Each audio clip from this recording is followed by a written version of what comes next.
So if you love Christ, then you are going to keep his commandments. He shed his blood so that you could have the power to keep his commandments. He would not give you a command and then not give you the ability to keep them. Keep my command. What else did Jesus say? Anyone loves me, he will keep my word.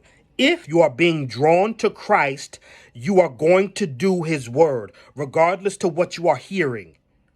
You cannot earn a seat in heaven. Jesus did it. He did it on the cross. It was free. It was free. Salvation is a free gift. What I am saying to you is the result, because cause and effect still exists. We still are going to reap what it is that we sow. And so if I am sowing in the free gift of salvation, then the reaping of that is what? Doing the word. It's doing the word. He said, if anyone loves me, if you are going to name his name, you have to depart. Have to. This is not optional. You can't stay in your mess.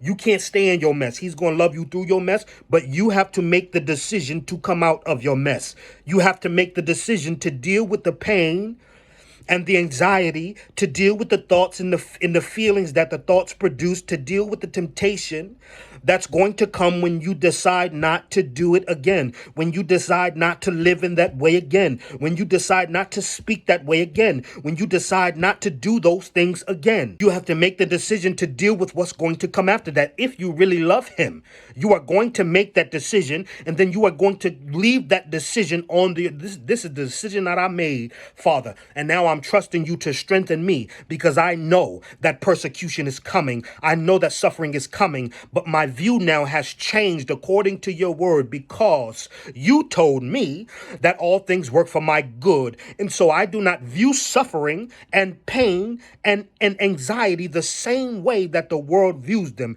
as something bad that is happening to me. No, you have turned it for my good, and I am going to praise you and worship you and give you glory, because I know that this is true. Why? Because you told me that your word could not come back to you void. He's telling you, if you love him, you are going to keep his commandments. If you love him, you are going to keep his word.